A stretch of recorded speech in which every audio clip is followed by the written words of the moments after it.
You call this food? My husband hissed after inviting his family over for dinner. My parents aren't strays. Don't feed them scraps. My in-laws froze, but a second later, his jaw dropped when I whispered, I didn't order this. My name is Sabrina. I'm 28 years old, a UX designer on maternity leave, and I used to believe I had a pretty solid life. I was married to a man who, at least at the beginning, seemed like the kind of guy you build a future with. Funny, charming, supportive. His name is Kenji. We met through mutual friends at a weekend retreat in the mountains. He made everyone laugh, but somehow made me feel like I was the only person in the room. After a year of dating, he proposed during a picnic on the coast. I said yes without hesitation. My parents loved him. His parents, Hiroshi and Yuki, were warm, generous, and incredibly welcoming. Yuki called me her second daughter, and Hiroshi always brought over wine and jokes. When we got married, both families pitched in for the down payment on our little starter home in the suburbs. I thought I had hit the jackpot. Things were good, really good. Then I got pregnant and everything started to shift.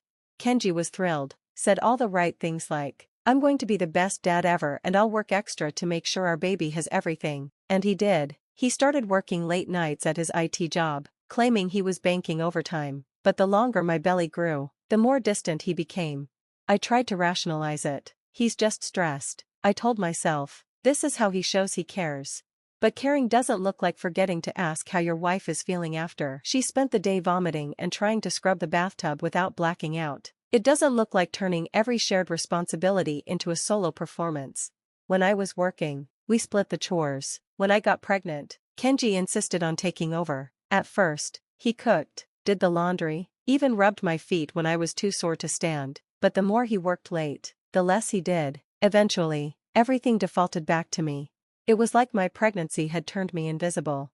At 6 months, I took both paid leave and maternity leave. I was grateful for the break, but I underestimated how hard it would be to be home alone all day, sick and hormonal, and still trying to keep the house spotless. Kenji, meanwhile, seemed to think I was living in luxury. One evening, he came home earlier than usual. I was lying down on the couch, completely drained. I hadn't cooked dinner yet. The moment he walked in, he frowned. You're just lying there? I sat up, rubbing my temple. I've been nauseous all afternoon. I just needed a minute. Kenji dropped his bag and stared at the kitchen. You've been home all day, Sabrina. There's nothing ready. I worked 10 hours and I come home to this. I blinked, stunned. I'm growing a human being. Kenji, I'm doing my best. Oh, here we go, he muttered, grabbing a drink from the fridge. You always play the I'm pregnant card when you don't want to do anything. That hit hard.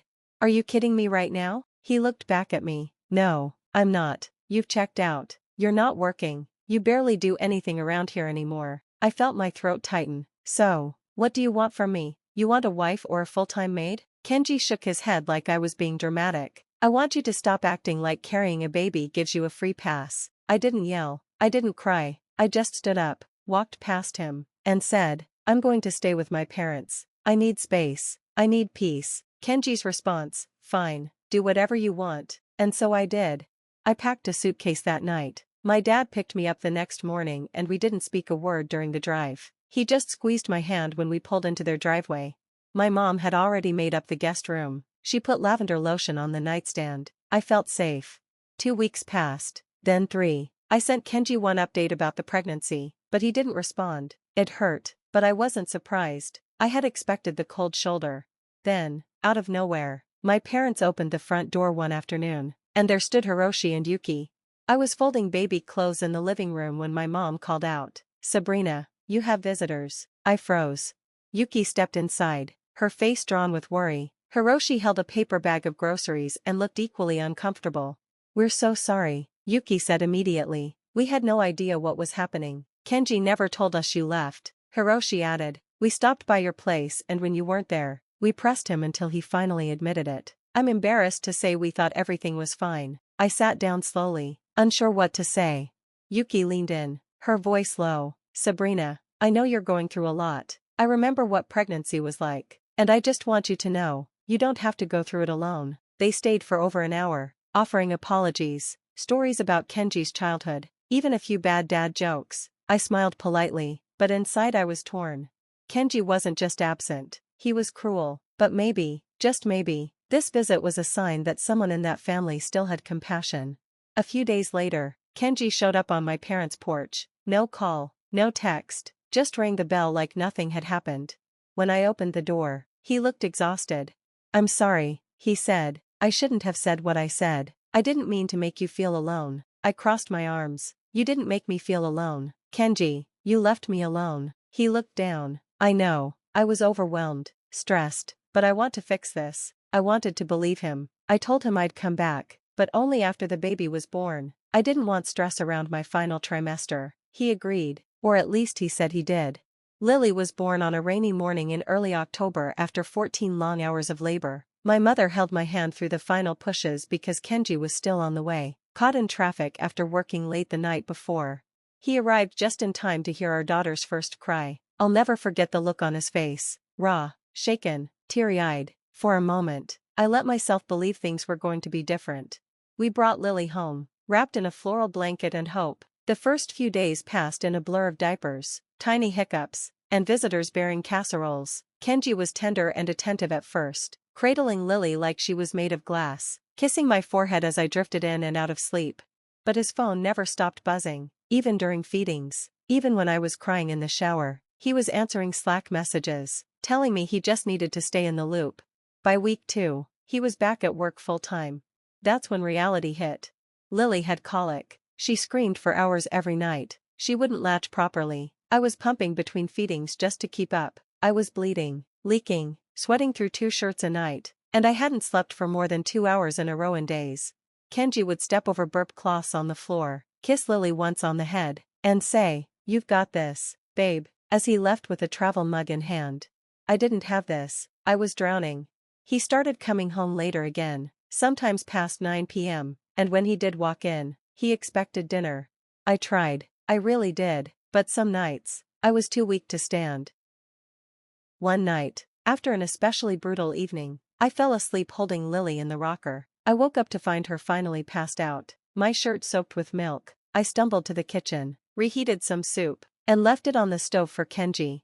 He walked in, looked around, and raised an eyebrow. "Soup again?" I blinked at him. "It's the best I could do. She hasn't stopped crying since noon." He gave a tight smile. "You know my parents are coming next Saturday, right? I'd appreciate it if you actually plan something decent." "I didn't forget," I said, "but Yuki already texted me. She said I shouldn't stress about food." Kenji snorted. "That's just her being polite. I don't want them thinking you can't manage a simple lunch." I didn't reply. That week was pure chaos. Lily's sleep got worse. I was running on caffeine and dry shampoo. The night before the visit, I tried to cook something, started a pasta bake, but Lily had a meltdown halfway through, and I had to abandon it. By morning, I was shaking from exhaustion. Kenji left early. "Remember, no store-bought junk. I want my mom to think we've got it together," as if we didn't fall apart the second he walked out the door.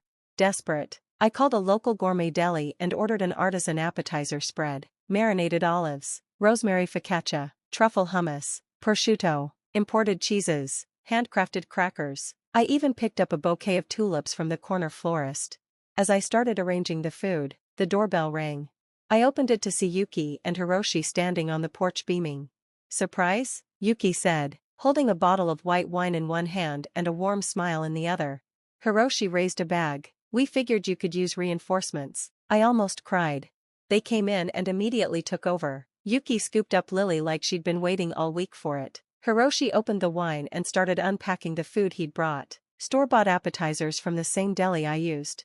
I told them what I had ordered, and Yuki laughed. "Perfect, we're having a feast." Honestly, I wish someone had done this for me when Kenji was born. She noticed the dark circles under my eyes. "You haven't slept, have you?" "Not really," I admitted. "Then you go lie down. Now, we've got Lily, we've got the food, go." I didn't argue. I lay down on the couch with the sounds of Lily gurgling in the background, Hiroshi humming softly, and Yuki cooing over her granddaughter. The wine had a light citrus smell I hadn't noticed before. I drifted off almost immediately. When I woke up, the house was quiet until I heard keys in the door, then his voice. "Sabrina, are you seriously sleeping right now?" I sat up groggy and startled. Kenji stood in the entryway, holding the deli platter I had prepped. "What are these? You bought appetizers? Are you kidding me?" My chest tightened. "What are you talking about?" He looked disgusted. "I asked you to cook. My parents are here and this is what you give them." He shook his head and started toward the kitchen. I'll throw this crap away and make something myself. Wait, Kenji, your dad brought those. He stopped. What? I stood up. Your parents brought those. I didn't order them. He turned slowly, eyes narrowing. You're lying. Before I could speak again, a voice cut through the room like a blade. She's not lying. Hiroshi stood in the doorway with a glass of wine in hand. Yuki was behind him holding Lily. You bought those appetizers? Kenji asked, clearly thrown off. Hiroshi walked forward. Yes, Yuki picked them out. I paid. We figured Sabrina would be exhausted, so we wanted to help. Kenji's jaw tightened. Oh, I just thought. You didn't think. Hiroshi snapped. Yuki's voice was colder than I'd ever heard it. You just assumed and insulted your wife in front of your daughter. Kenji's face went pale. He tried to laugh it off, but Hiroshi wasn't smiling. I thought you had grown up after what happened before the baby was born, but it looks like you're still the same entitled kid who thinks everyone exists to serve him. Kenji looked at me, then back at his parents. I'm sorry, I didn't know. You didn't ask. Yuki said. You just yelled. A silence settled over the room. Then Kenji's phone, left charging on the dining table, buzzed twice. Yuki, closest to it, instinctively glanced at the screen. Her face froze, then hardened. She picked it up. Who's Miyako? Kenji's eyes widened. Mom, he started, but she held up the phone and read aloud. You left your sweatshirt and lighter here. Can't wait for next time. My heart dropped. What? What is that? Kenji stood stiffly like a man caught in the middle of an avalanche. His mother held up his phone, her hand perfectly steady, though her voice quivered with control. You want to explain this? The screen was still glowing. Everyone could see it. Everyone except Lily, who was asleep in her bassinet, blissfully unaware her father was unraveling. Kenji shifted his weight. It's not what you think. Yuki narrowed her eyes. Then explain it. It's just a message from someone at work. It's not serious. His father stepped forward. Kenji, are you having an affair? Kenji didn't answer. That silence stretched until it snapped. I turned, voice steady. How long? He swallowed. Since you went to stay with your parents. I didn't mean for it to go that far. We were fighting. I was lonely. Hiroshi's voice stayed low. She was pregnant with your daughter. What kind of man leaves his pregnant wife and pretends he's putting in overtime while meeting another woman? His mother stared at him like she didn't recognize him. We trusted you. We defended you. You were gone. Kenji snapped. You just left. I left to survive. I said, stepping forward. You think I wanted to go? You made this house unbearable. You made me feel like a burden for being pregnant with your child. He ran his hand through his hair. I'm sorry. Okay. It didn't mean anything. Her name's Miyako, right? I asked, keeping my tone flat. Kenji's mouth dropped open. How? Your phone lit up while you were too busy accusing me of laziness. Yuki's hands dropped to her sides. You said you wanted to fix things, that you wanted to be better, but you came here, insulted your wife, lied again, and now this. Kenji opened his mouth, but Hiroshi raised his hand. Don't. His father turned to me. Do you want him out? Yes, I said without hesitation. Tonight. Kenji's jaw dropped. You're kicking me out of my own house. You forfeited your place here. I said, I won't share a roof with someone who disrespects me in front of my child. Hiroshi nodded and walked down the hall. Moments later, he returned with a duffel bag and set it firmly at Kenji's feet. You'll stay with us until this is resolved. Kenji looked at his mother. Mom. Yuki's response was simple. You're our son, but that doesn't make you right. I picked Lily up and walked to the nursery as they escorted him out of the house. I didn't look back. 3 days later, I heard the doorbell. When I opened it, Yuki and Hiroshi were standing there. No Kenji, just them and a manila folder. He signed everything, Hiroshi said as he walked in. We didn't let him argue. Yuki placed the folder on the table. Full custody, divorce terms, child support, clean and simple. Then she handed me a white envelope. I hesitated. It's from us, she said softly, so you don't have to struggle because of what he did. Inside was a check generous enough to give me breathing room for months. I don't want to take money from you. You're not, Hiroshi said. You're taking it from the people who believe in protecting the innocent. Yuki added, he's going to repay every penny. We've taken over his salary and expenses. No more online orders. No more credit cards. He gets a weekly allowance, just enough to get to work and eat. That's all. And Lily's trust? I asked. We'll make sure it gets paid every month on time. If not, he'll answer to us. I stared at the documents. They weren't just legal, they were merciful. They gave me freedom. I signed that afternoon. Kenji didn't contact me, didn't show up. I didn't expect him to. Later, I found out Miyako had ghosted him the moment the divorce became public. Word spread in his office. HR reassigned him to internal admin work. No bonuses, no promotion track. He moved into a basement-level unit near the bus line. Yuki texted me on the first of each month to confirm the child support deposit. She never missed a message. Lily and I stayed with my parents until spring. My mom helped with bottle feeds at night. My dad fixed up my old childhood room. There was always soup, clean towels, and laughter in that house, even on days when I couldn't laugh myself. When I returned to work, my boss welcomed me back with no questions and a flexible schedule. My colleagues left sticky notes on my desk that said things like, "You've got this," and "one meeting at a time." I found a small 2-bedroom apartment near a park with soft light and quiet mornings. Lily's room is filled with secondhand picture books and oversized stuffed animals that she insists on lining up like sentinels around her crib. One afternoon, while she was napping, I stood in the kitchen and realized the silence felt good. It wasn't empty anymore, it was mine. Sometimes friends ask if I miss being married. I tell them, no. I miss the version of myself I imagined I'd become. I miss the fairy tale I held on to too long. But the marriage? I don't miss apologizing for being exhausted. I don't miss cleaning while holding back tears. I don't miss being made to feel like I failed for not cooking a hot meal on 2 hours of sleep. I don't miss Kenji. People ask if I regret anything. Yes, I regret shrinking. I regret softening every edge of myself to avoid conflict. I regret making excuses for a man who didn't deserve them. But I don't regret walking away. I don't regret choosing peace over pretending. I don't regret packing a bag, taking my daughter, and never looking back. And I definitely don't regret saying, "This ends here." Because it did, and I'm still here, still standing, and finally free.